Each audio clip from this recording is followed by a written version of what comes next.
Hey guys, this is Daniel with PwnCNC, and we are here to install the bracketing system for the XCarve. This is version 2, so much improved, should be easy install. Let's get started. Let's get a zoom up of what I've got here. Okay, here we are with a zoom up of everything that comes in your package. Of course, the things that don't are a 4mm hex driver and a 3mm hex driver. You'll have the boot, the 2 support arms, the nut plates, the thumb screws. If you're getting the XCarve, I'd highly recommend the 1.5 inch hose adapter because it'll fit nicely with the hose boom and all that. We've got the 2 track brackets. Now these could be aluminum or acrylic like they are here, or they could be 3D printed if you're making them yourself. Next we have M5 by 30mm screws. There should be 4 of them. Yours are probably going to be black. This is an early prototype as far as the screws go. We've got our locking pins, which include the locking washers or the nuts here. We have a couple of M5 by 14 socket head screws. These are going to be for the bottom. 2 plastic 3D printed parts for the bottom. They attach just on this bottom hole here. We have a couple of front ear parts. Then of course we have the rear ear parts. Now the goal here is we're going to take our track bracket, going to put the front earpiece, and you'll notice this little edge here. Then we're going to take the rear earpiece and we're going to attach it to it. And we're going to connect a couple screws. It doesn't matter which holes you go into. There's 4 that work. 2 is perfectly sufficient to put it in there. The holes in this front part are pretty loose. You should be able to push it through. If not, it won't take any effort to put it in. The holes on the rear, if you notice, they are smaller, so it will take some effort to put that in. And let's go ahead and put one of those in. Need your M3 here. We're just going to do, this is before we even go over to the XCarve. This prep step makes it a lot easier. So just kind of screw it in there. Don't need to tighten it down very much. Just have it in there. We're going to do an offset kind of thing here. And we're going to put that all the way in, or almost all the way in. Just needs to be loose. The idea is the box part on the XCarve gets pinched right here, and as you tighten this down from the front, it should pull this rear piece in and make a really tight clamp onto that to hold this, to secure the track bracket. Now, before we even go over there, we're going to do one more piece here. We're going to take our little bottom ear piece. We're going to put it into the bottom one, but if you notice, it's going to come in and it's going to L-shape just over the track. Where it comes down this way, there's that little bump. The little cutout here is for the nut plate that slides down. We don't want the nut plate to interfere. So if you notice, there's a very tight connection right there. It's really hard to see on the video. But set that aside. We'll put that here. We'll take our M5 by 14, pop that through, and we're going to screw this on. And we need the M4, of course, for the socket head. And you may put this in a vise or something just to make it easier so you can hold on just one part or something like that. This one we're going to go ahead and tighten all the way down. There's no reason to do anything else with this other than just tighten it down. Because what it's going to do is it gives us that little L-shaped piece here that reaches onto the bottom of the box, XCarve box piece. Then of course the top part, and the top part pinches. So we're going to set it in here like this. Actually, we're going to come in from the side because it'll be a lot easier. Come in from the side, it's going to push down like that, and then of course the top part's going to be pinched, and that will secure it and hold it in place. So we're going to repeat this for the exact same for the other side. We're going to line it up. Now of course I'm OCD, so want it to match. So I'm going to take Use the same exact holes, just in the opposite orientation. Sometimes it slides in, sometimes it doesn't, but it shouldn't. It doesn't really dig into the front earpiece very much. There it goes. We're going to take our rear earpiece, line it up. Go ahead and put that in a little. Put the other one in. Just kind of tighten down together since we put both screws in at the same time.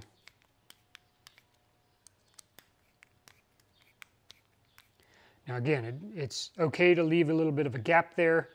We want that gap so that whenever we go to put it on, it's a lot easier to put on. Excuse me.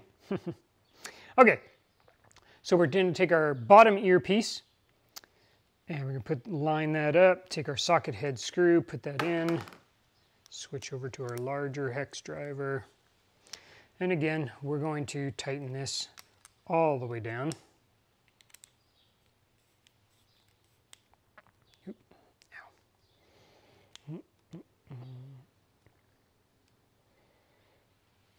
You may need to use pliers or something like that to help hold it.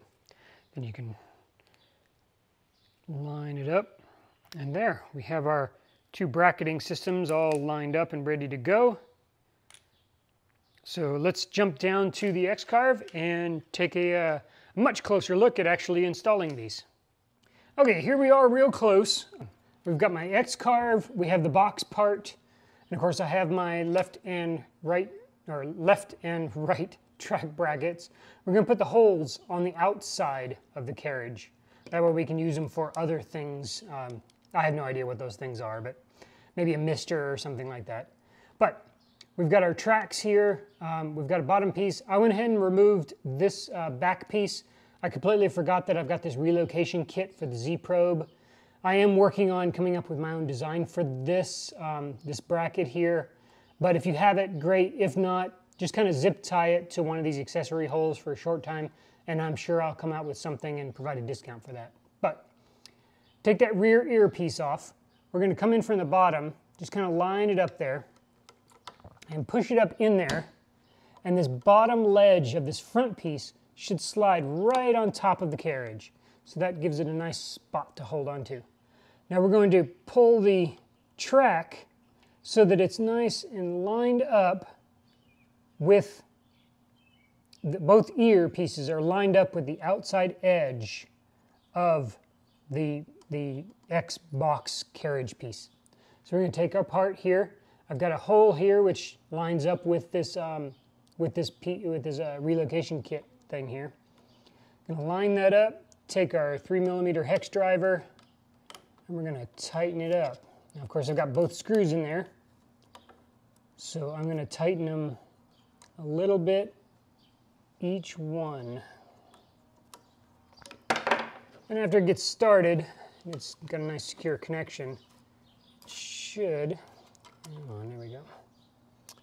Once I get both screws started, then I can let go of the top and actually work on the screw itself. There we go. Now before I fully tighten it down, I'm going to want to make sure my alignment is right. And just a little bit, just make it roughly lined up. It doesn't need to be perfect. Our locking pins kind of solve the need for it to be perfect. So I'm just going to tighten it nice and tight. You're not digging into this front earpiece, you're digging into the plastic on this rear earpiece. So you don't want to turn it too many times, you don't want to use a drill. These things are actually really perfect if you have a set. There, so now the track is not going anywhere. It's nice and secure and lined up there on the outside edge. So let's switch over to the other side and repeat this process. All right, here we are with the left side of the carriage. We have our fully assembled bracket here, and this side's actually a lot easier than the other side in that you just slide in the bottom just like you did on that side, but this front side you can slide in as well. And again, just line it up with the edge of that X box piece. Take your hex driver and screw that all the way in so that it tightens a little bit on each screw just to keep it nice and straight. Realign as you need just to make sure it stays that way. And once both screws are nice and tight, again, that bracket should not be going anywhere. Yep, looks like I need to tighten it up just a bit more. Now you can, if you need to, add a little bit of painter's tape here on the back side of this ear so that it gives something to squeeze into the plate. That will help keep things lined up for you. But yeah, we've got that ear, that track on. It's not going anywhere. We've got the other track on. That's not going anywhere. Now it's time to mount our boot. All right, so I'm going to start here on the right side. I'm going to take a nut plate. I'm going to take a thumb screw and our arm. This would be the track. The arms on this come forward. So we're going to put the plate or the thumb screw through there. We're going to come in from the back. Now this kind of gets tricky because my hands are not exactly the smallest. So let me try this another way. Let's come in. Your goal, and I may need to move my carriage, is you want to kind of get that thumb plate sliding along that back edge. And kind of hold it with one finger and then take your assembly here with the arm, line up the hole and just kind of get it started. You don't need to tighten it down too much. Once it's started and loose a bit, you should be able to move it up and down very easily. And just kind of tighten it down and it'll stay in place. So we're going to go all the way down the bottom, bring it up about a finger width, or I guess a little bit more than that, maybe about an inch off the wasteboard. And we're going to do the exact same thing for the other side. We're going to prep our arm with our thumb screw. We've got our nut plate here.